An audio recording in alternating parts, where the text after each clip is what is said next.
कधी कधी एखादा प्रवास फक्त एका ठिकाणी घेऊन जात नाही, तर मनालाही एका वेगळ्याच जगात घेऊन जातो. आजचा प्रवासही अगदी तसाच होता. पण आम्हाला कल्पनाही नव्हती की पुढे प्रत्येक वळणावर निसर्ग आमच्यासाठी एक नवीन सरप्राईज घेऊन उभा असेल.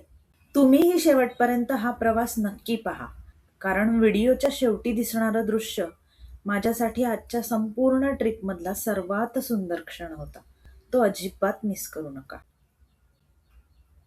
नमस्कार, मी तेजश्री. माझ्या ब्लॉगमध्ये आपल्या सर्वांचे स्वागत आहे. आज सकाळची सुरुवात झाली आणि आम्ही निघालो भाटगर धरण आणि नेकलेस पॉइंटच्या दिशेने.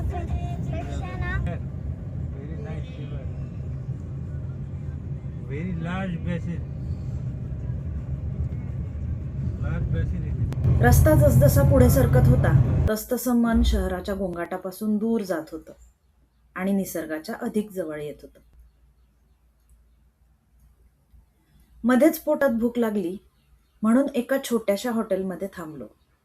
साधं पण मनापासून बनवलेलं जेवण आणि त्यानंतर घेतलेला गरमागरम चहा. त्या थंडगार हवेत चहाचा प्रत्येक घोट जणू प्रवासाला अजून सुंदर बनवत होता.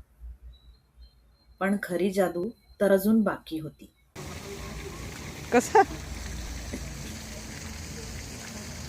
थोडं पुढे गेलो आणि डोळ्यांसमोर उलगडू लागली हिरवीगार भाताची शेतं. वाऱ्याच्या प्रत्येक झुळुकीसोबत ती अलगद डोलत होती. तो क्षण शब्दात सांगणं खरंच कठीण आहे.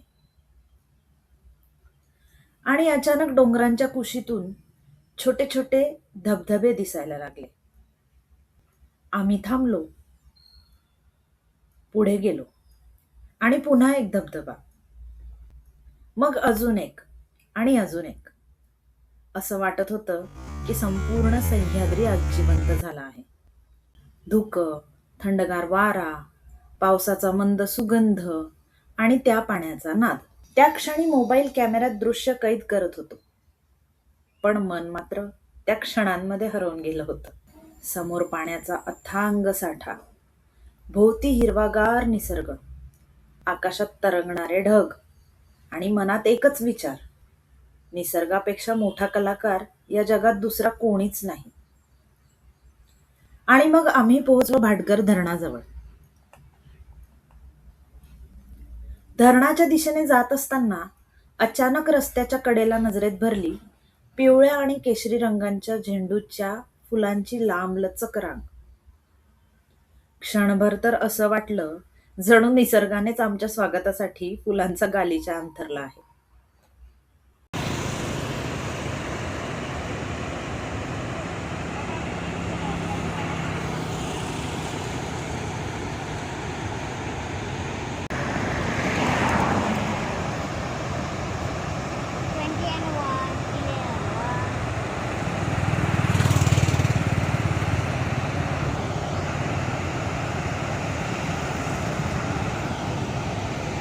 प्रवास पुढे सुरूच होता आणि अचानक एका छोट्याशा सुंदर गावाने आमचं मन जिंकून घेतलं.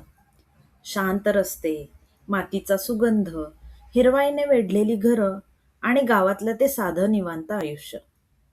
क्षणभर वाटलं वेळ इथे थांबून गेली आहे. शहराच्या धावपळीपासून दूर या छोट्याशा गावात एक वेगळीच शांतता होती, जिथे प्रत्येक क्षण मनाला समाधान देत होता.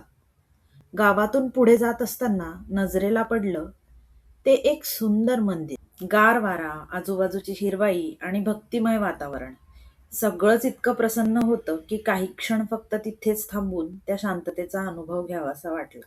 खरंच, निसर्ग आणि अध्यात्म जेव्हा एकत्र येतात तेव्हा प्रवास फक्त डोळ्यांना नाही तर मनालाही कायमचा लक्षात राहतो.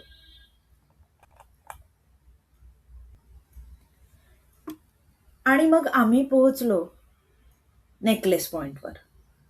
तिथून दिसणारं दृश्य म्हणजे जणू पृथ्वीने स्वतःच्या गळ्यात हिरवागार नेकलेस घातला आहे. जिथपर्यंत नजर जाईल तिथपर्यंत फक्त डोंगर, धुकं, पाणी आणि मनाला शांत करणारी निसर्गाची सुंदरता. अशा ठिकाणी आल्यावर वेळ कधी थांबतो आणि मनातली सगळी धावपळ कधी विरघळून जाते हे कळतही नाही.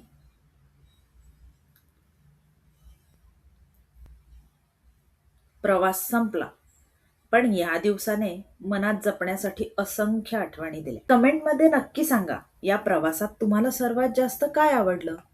धबधबे, झेंडूची फुलं, भाताची हिरवीगार शेती की नेकलेस पॉइंटचं अप्रतिम दृश्य? जर तुम्हालाही पावसाळ्यातील अशा निसर्गरम्य ठिकाणांची सफर आवडत असेल तर व्हिडिओला लाईक करा, शेअर करा आणि चॅनलला नक्की सबस्क्राईब करा. पुढच्या सुंदर प्रवासात पुन्हा भेटू.